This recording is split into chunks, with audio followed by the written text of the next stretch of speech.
welcome to LMU Roundtable Now. It's a show about issues on campus and the people who are the most interested in these issues, the LMU student body.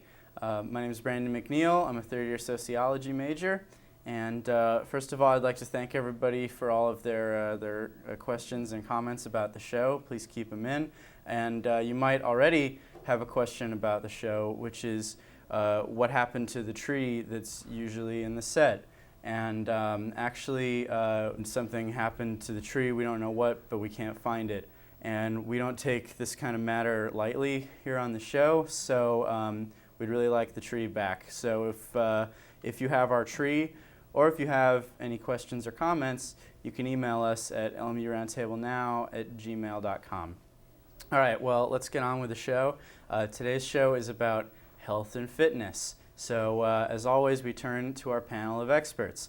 Over on this side, we have, he's a sophomore, he's a business finance major with a minor in guitar, and his name is John Thomas Landon. Welcome to the show, John. Hi, nice haircut, Brendan. It's looking sharp. All right, thanks for noticing. Okay, and then on my other side, we have, he's a senior, he's a athletics administration major, and his name is Brandon Shores. Welcome to the show, Brandon. Thank you, Brandon. Yeah, we're both, I guess we'll have to call you Brandon S, or else we'll get confused. Okay, I'm okay with that. Okay, so as I mentioned, today's about health and fitness. When you get to college, usually there's a thing that they call the freshman 15, which means that you gain approximately 15 pounds when you get to college because you're supporting yourself and your parents aren't cooking for you anymore, so you don't know how to eat. So do you guys think that LMU does enough to stop the freshman 15? I know in my history class, they were talking about like ancient Rome and academies there where it was different and often people lost weight through, I don't know, beatings or whatever, but not like they shouldn't beat the freshmen, but they should maybe require more physical activities. 50, 60 years ago when the term freshman 15 was first started, people were much smaller back then, and we are just naturally bigger now. So think of it as like $15 back then is only worth about $10 now. So it's really I think we should give it a new name, freshman 10. Absolutely. I think the other thing to keep in mind is that when you first get to college, you're getting a lot of new information, and it's very possible that some of that freshman 15 or 10, as Brandon S. says, could be new knowledge, and it could be new brain mass. Cool, yeah. The freshman 10 is a much more attainable goal to get rid of, but I think it would still be good to try to cut it down to freshman 7 or 6. People in today's age, their attention spans are not as long. And perhaps if there was some immediate gratification, like a stronger emphasis on beautification, or there were more beautiful things at the gym to look at, maybe people. Well, you are very correct in what you're saying. People need motivation to work out, and many times motivation can come simply in just a fit or beautiful person sitting next to you to give you that extra boost or added energy to make you work harder. I think I would propose to somehow have a limitation and an equalization and balance amongst healthy, attractive people at the gym, and then not so attractive freshman 10 people at the gym. So you're proposing maybe separate gyms? Yes, definitely. But if people need beauty to encourage them to work out, if it's all, overweight individuals, then what do they have to look at to encourage them? What if there was like a way that the less fit people could look on the more fit people? Like maybe the gyms are side by side or like a square, and like this is where the fit people are, on the gym on this side, the not so fit, and then the really like the freshman 50 people, and there's like two-way mirrors on this side and this side where the fit people can't look at the not fit people so they don't get discouraged. But the people who need the encouragement can look in on the beautiful people. Well, I'm having trouble visualizing that, but maybe that's just because in your example, that's not actually a square. It's not actually a gym, really. It's just like a 2D surface. Maybe if I, like... That doesn't help too much. All right, well, JT, you're actually kind of an authority on the subject of healthiness because you recently went and spent a healthy day at LMU. Yeah. All right, well, let's see what happened.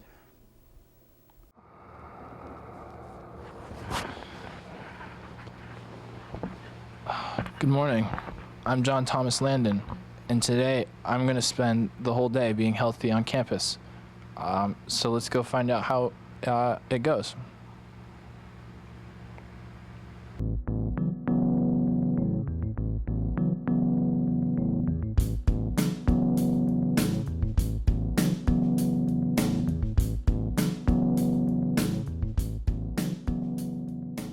While you may be inclined in the morning to watch your favorite programming on television, like this show maybe, probably a healthy tip would be not to do that. Instead, you could do some push-ups or sit-ups. While you do them, a headband is useful for keeping the sweat from getting in your eyes and then making your eyes sting. There, now I'm ready to do some morning workout moves. 1, 2, 3. Sit-ups are another good way to exercise in the morning, and it gives you a good workout on your abs too. And if you do a number of them, 10, then you can 5 keep track of them as well. The sweat's gonna get my eyes. Oh, it stings. That's 10.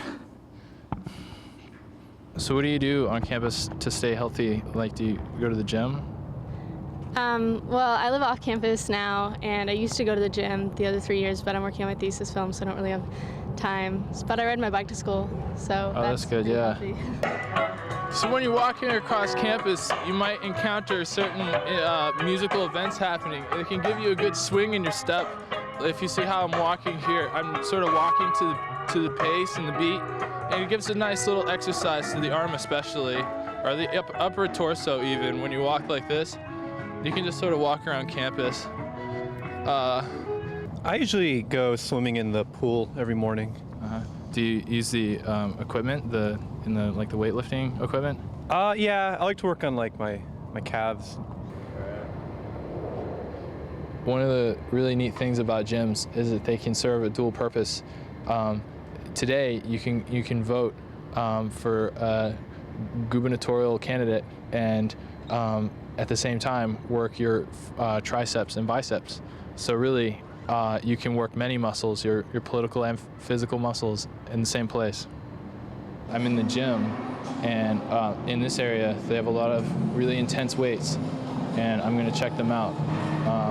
This one here appears to be a big cradle thing. Working your muscles really hard sometimes can be boring for the mind, so there is stimulus here like music and television. You eat healthy foods? Yeah. Like what? Like cashew cereal. I like that a lot. Kashi. Like energy bars, a lot of Gatorade.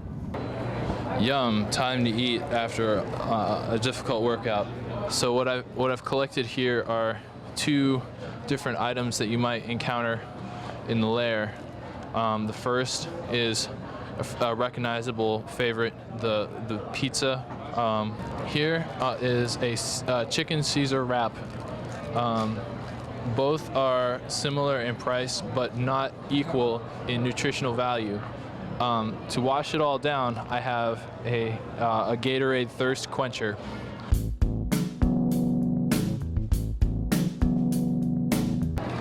So while I'm eating here, I noticed that there's a flyer which informs me that every 15 seconds A child in Africa dies from lack of clean water. And at this rate, the entire LMU student body would be dead in 30 hours and 20 minutes. Wow.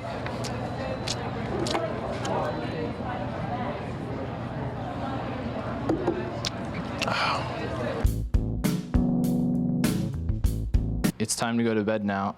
I hope you've learned something. I know I have. Good night.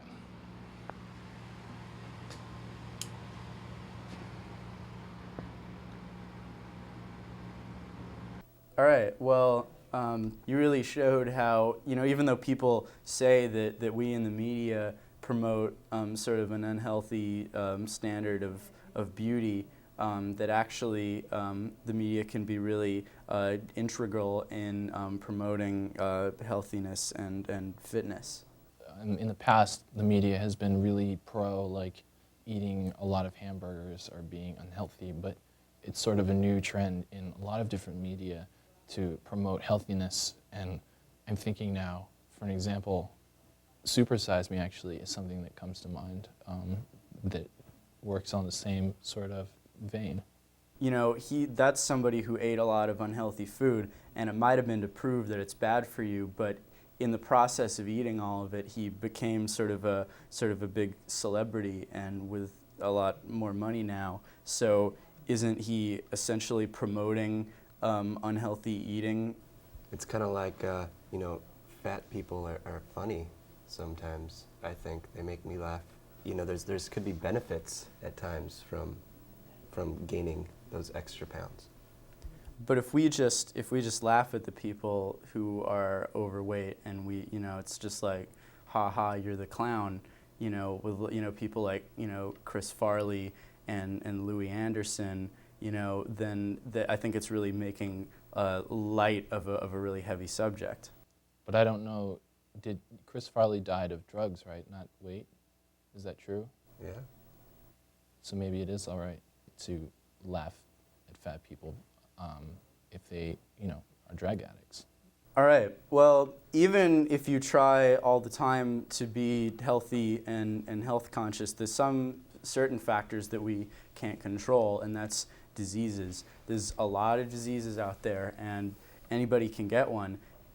Well, as a sports administration major, I'm always finding myself, running on the beach, which we live so close to, and I think that might be a future problem here at LMU that we can warn the students of now, is the marine life, transporting those diseases from Japan, then to Hawaii, and now over to the mainland.